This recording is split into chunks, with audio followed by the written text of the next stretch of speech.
আলাইকুম, কেমন আছো তোমরা সবাই? আশা করতেছি ভালো আছো। আলহামদুলিল্লাহ আমরা অনেক ভালো আছি। তো আমি আমার বাবার বাড়ি থেকে এসে প্রথম ব্লগটা শুরু করে দিয়েছি। তো আমি বাড়িতে এসে দেখি আমাদের মাছ শেষ হয়ে গেছে।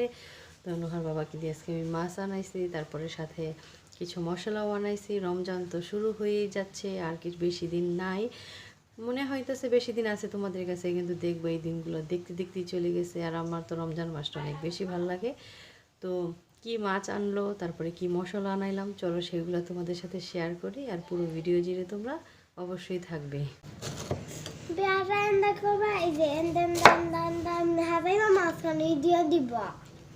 কি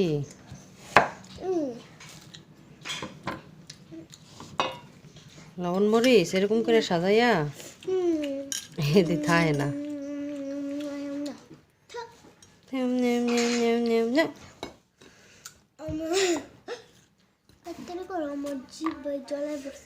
কি হয়েছে? জিব্রায় জলাই পড়ছে, তাড়াতাড়ি করতাম। বাড়ির মধ্যে তো নাও, খুশি? এটা কিরকম করে খুশি হয়েছ? যাও এখন খাও। তো এদিকে তোমাদের ভাইয়া বাজার পাঠাই দিছে। তো আজকে আমাদের একটা 5 লিটারের সয়াবিন তেলের বোতলও নিয়ে আসছে। তো আগে আমি মুরগির মাংসটা রান্না করব, তারপরে হইতেছে এদিকে দেখো আমাদের 2 জাতের বেগুন গাছ থেকে বেগুন নিয়ে আসছে তোমাদের ভাইয়া। তো এই পলিথিনের মধ্যে মশলা আছে, সাথে আমাদের সয়াবিন তেল, আর ওই যে গুঁড়া পাউডার, আর নিচে আছে আমাদের মাছ।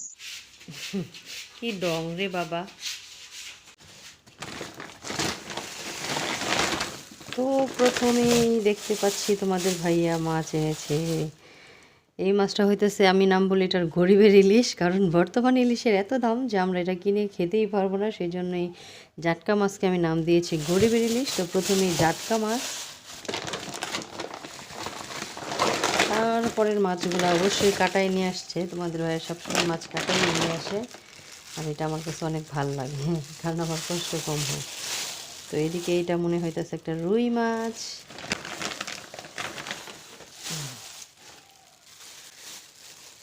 তো দুইটাই একই মাছ মনে হয়, এক পলিথিন হয় নাই, সেই জন্য আরেক পলিথিনে আনছে। তো আমি হাতটা দিয়ে তারপরে তোমাদের মশলাগুলো দেখাইতেছি, কারণ আসলে ভুল হয়ে গেছে, আগে মশলাগুলোই দেখানোর দরকার ছিল। তো মশলার প্যাকেটে প্রথমেই পাইলাম আমি শ্যাম্পু, কারণ আমরা মিনি প্যাক শ্যাম্পু ব্যবহার করি। তো এদিকে মশলাগুলো আমি আগেই বোলের মধ্যে ঢেলে নিলাম তোমাদেরকে দেখানোর সুবিধার্থে। তো এইদিকে আছে হইতেছে দারচিনি, তারপরে এদিকে আছে হইতেছে ছোট ধনিয়া। আমরা ছোট ধনিয়াও খাই সবজির তরকারিতে ভেজে, তারপরে দিলে খুবই ভাল লাগে, মাংসতে দিলেও ভাল লাগে, সব কিছুতেই আমরা দিই আর কি রান্নাবান্নায়। তো জিরাটাও নিয়ে আসছে, যে জিরা এগুলো ধুইয়া তারপরে রোদ্রে শুকাইতে দেবো। তো আমার শ্বশুরবাড়িতে মূলত ভাজা ধনিয়া খায়, সেই জন্য আর কি বাড়িতে আগেই নিয়ে আসলাম, যেন পরবর্তীতে রমজানের আগে আমার ঝামেলা না হয়। এখন যেহেতু ভালো রোদ উঠতেছে, ধুয়ে টুয়ে শুকাই রাখলে আমার প্রয়োজন অনুযায়ী আমি গুঁড়া করে নিব অল্প অল্প করে। আর দেখো নিয়ে আসছে হইতেছে পাউডার। এই পাউডারটা হইতেছে আমাদের গরুর ঘুল দেওয়ার জন্য অনেক উপকারে আসে, এটা খোলা পাউডার। আর তো আমার মাছ কিন্তু ধোয়া হয়ে গেছে, কিন্তু আমি এখন ক্যামেরা উঠেছি তোমাদেরকে দেখানোর জন্য যে মাছটা কত বড়। পলিথিনের ভিতরে তো বোঝা যায় নাই, তো বের করার পরে মাছের মাথা দেখা আমি অবাক যে এত বড় মাছ। তো এত বড় মাছ তো আমাদের বাড়িতেই প্রথম আনে নাই, এর আগেও আনছে, কিন্তু আগে পরে তার আমি ভিডিও বানাই নাই, তাই তোমাদের সাথে শেয়ার করাও হয়নি। তো ভাবতেছি আজকে তোমাদের সাথে শেয়ার করি। তোমরা দেখো কত বড় মাছ নিয়ে এসছে তোমাদের ভাইয়া আমাদের জন্য।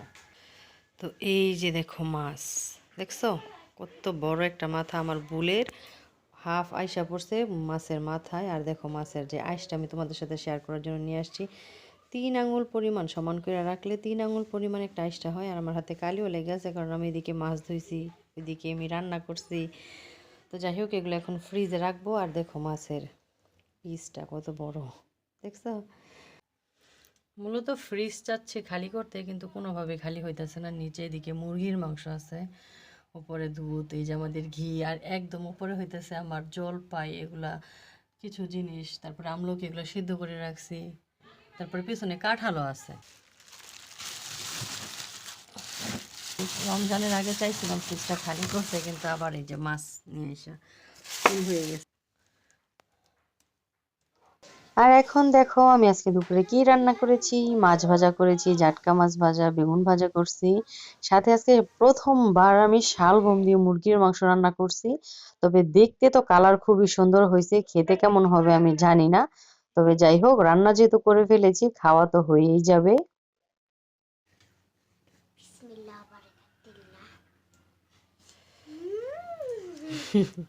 রিয়াকশন কি শালগম দিয়া মাংসর?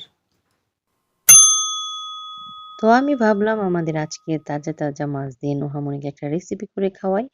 তো যে রেসিপিটা আমি বানাবো এর আগেও আমি বানিয়েছিলাম, নোহাকে বানিয়ে খাওয়াইছি। তো এদিকে আমি 3 পিস মাছ নিয়ে খুব সুন্দর করে সিদ্ধ করে নিছি, একদম নরম করে সিদ্ধ করছি। তো মাছগুলোর এখন আমি কাটা বাছবো, কাটা বেছে তারপরে পর্যায়ক্রমে আপনাদের সাথে দেখাবো আমি কি বানাবো। তো মূলত এটার নাম আপনারা ফিশ কাবাব দিলেও পারেন, তারপরে ফিশ বলও দিলে পারেন। তো একে একে আমি কিন্তু দেখুন কাটাগুলো বেছে নিচ্ছি, আর এইভাবে কিন্তু বাচ্চাদের মাছটা খাওয়ানো যেতেই পারে, আর বাচ্চারা মাছটা খুব পছন্দ করে খাবেও। তো প্রথমেই আমি দিয়ে দিলাম পেঁয়াজ, কাটা পেঁয়াজ। তো আমার মাছ অনুযায়ী পেঁয়াজটা আমি কেটে নিলাম, আপনারা আপনাদের আন্দাজ অনুযায়ী কেটে নেবেন। আমি শুধু আপনাদেরকে রেসিপির উপকরণগুলো দেখাইছি, আর আমি কিভাবে বানাইতাছি ওইটা দেখাইলাম। আসলে রান্না বান্না হইতেছে নিজের মধ্যে, তো সবকিছুই নিজের মতো করে করে নিতে পারলেই মজা। তো এদিকে আদা রসুন বাটা দিয়ে দিলাম ১ টেবিল চামচের মতো। হলুদ গুঁড়া দিলাম, তারপরে ধনিয়া গুঁড়া দিলাম, এবং তারপরে আমি দিয়ে দিব এখানে হইতেছে জিরা গুঁড়া। তো জিরা গুঁড়াটা দিয়েছি, আর আপনারা কিন্তু খেয়াল করে নিবেন আমি এখানে মরিচের গুঁড়া দিই নাই। তো সাথে দিয়ে দিলাম এখানে চালের গুঁড়া। তো চালের গুঁড়াটা আমি পর্যায়ক্রমে আমার প্রয়োজন অনুযায়ী ব্যবহার করব। আপনারা চাইলে এখানে বেসনও দিতে পারেন। আর একটা ডিম আমি ফেটায় নিছি। তো প্রথমে চালের গুঁড়াটা দিয়ে আগে আমি মাখাবো, তারপরে আমার প্রয়োজন অনুযায়ী আমি এখানে ডিম দিব। তো তারপরে আমার কাছে মনে হইতেছে যে না, আরেকটু চালের গুঁড়া দিলে ভালো হবে। তো সেজন্য আমি এখানে আরো ১ চামচ চালের গুঁড়া এড করছি। তারপরে মূলত এখানে ডিমটা আমি দিয়ে দিলাম। আগে চালের গুঁড়ার পরিমাণটা আমি ফিক্স করলাম, তারপরে ডিমের পরিমাণটা। তো ডিমটা দিয়ে তারপরে আবার ভালোভাবে মাখাবো, আর আমি এখনো পর্যন্ত লবণ দেই নাই। আর এদিকে দেখুন আরেকটা মসলা দিচ্ছি, সেটা হচ্ছে তান্দুরি মসলা। চিকেন তান্দুরি মসলা এখানে আমি ৩ চামচ দিয়ে দিলাম। আপনারা চাইলে কাবাব মসলাও দিতে পারেন। আমি ১ম বার যখন আমার মেয়ের জন্য এই রেসিপিটা বানাইছি তখন কাবাব মসলা আমার বাড়িতে ছিল না। তান্দুরি মসলা ছিল, তো ওইটা দিয়ে আমি বানাইছি, ভালোই হইছে। তো সেজন্য আমি সেইটা দিয়েই বানাইতেছি আজকেও।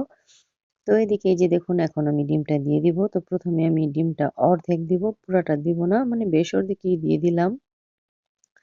দিয়ে তারপরে এটাকে ভালোভাবে এখন মাখাবো। মাখায়ে তারপরে আবার প্রয়োজন অনুযায়ী আমি ডিম দিব। একবারে দিলে যদি বেশি নরম হয়ে যায় তাহলে কিন্তু সমস্যা।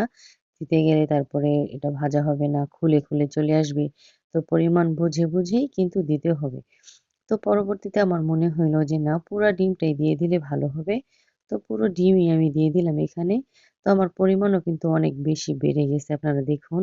তো ভালোভাবে আমি সবকিছু একসাথে মিক্স করে এখন লবণটা দিয়ে দিতেছি। কারণ বাজারে যে মিক্স মসলাগুলো থাকে ওইগুলোনের মধ্যেও পরিমাণ মতো অনেক সময় লবণ দেওয়া থাকে। তো এই তান্দুরি মসলাতে মূলত লবণ দেওয়া নেই। তারপরেও আমি দেই নাই, আগে মাখাইলাম। তারপরে পরিমাণ অনুযায়ী লবণটা দিলাম। তো এই যে দেখুন মাখানো হয়ে গেছে, আর এখন আমি হইতেছে এটা ভাজাবো। তো ভাজার জন্য চলে গেলাম আমি আমার মাটির ঘরে। আমার মাটির ঘরে আমার গ্যাসের চুলা।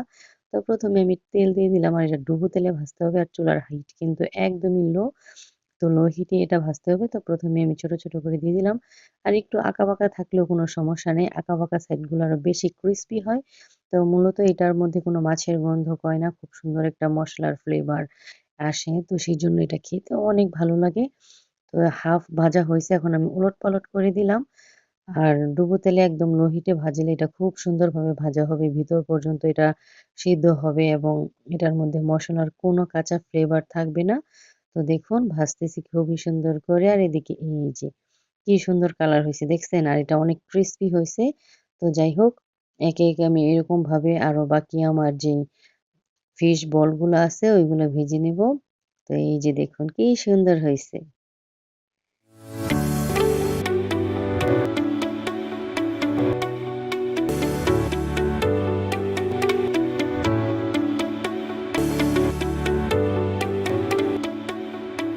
এই যে আম্মু, তোমার ফিশ বল। মূলত নোহামুনি অনেকক্ষণ যাবত অপেক্ষা করতেছে এটার জন্য। বলতেছে কখন হইব মা, কখন হইব।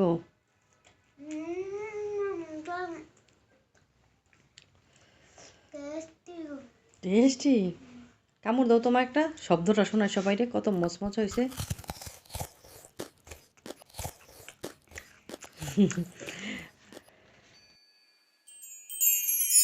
তো নোহামনির রিয়াকশন তো দেখলেনি আপনারা, নোহামনিটা কি পরিমাণ পছন্দ করছে, লুকাইছে কেনা। তো আমার ফেস দেখে কেউ আবার ভাইবেন না যে আমার ফেসের এইরকম অবস্থা কেন।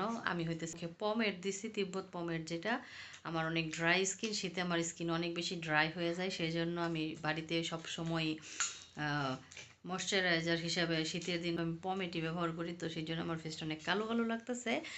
তো আপনারাও চাইলে যাদের ড্রাই স্কিন এটা ট্রাই করতে পারেন, কারণ এই যে এই এরিয়া দিয়ে চামড়া সাদা সাদা হয়ে যায়, সেই জন্য আমি সবসময় বাড়িতে পমেট দিই। তো সন্ধ্যার নাস্তা হিসাবে খুব সুন্দর একটা রেসিপি আপনাদের সাথে আমি শেয়ার করছি। রেসিপিটার জন্য অবশ্যই আমাকে সাপোর্ট করবেন। আর সন্ধ্যার সময় কিন্তু নুহার মতো বাচ্চারা পড়তে বসে, আর পড়তে বসার আগে যদি এইরকম একটা মজাদার নাস্তা আপনারা দিতে পারেন, তাহলে কিন্তু আপনি যেইটা বলবেন সেইটাই শুনবে, এবং আপনি যদি 1 ঘন্টার জায়গায় 2 ঘন্টাও পড়ান কোনো সমস্যা নাই। তবে মজাদার কিছু খাওয়া দাওয়া অবশ্যই ওদেরকে করাইতে হবে। তো দেখুন আমার মেয়ে টপা টপ খেয়ে নিচ্ছে। তো যাই হোক, আজকের ভিডিওটা এখানেই শেষ করতেছি। ভালো থাকুন, সুস্থ থাকুন, আনন্দের সাথে থাকুন। আল্লাহ হাফেজ।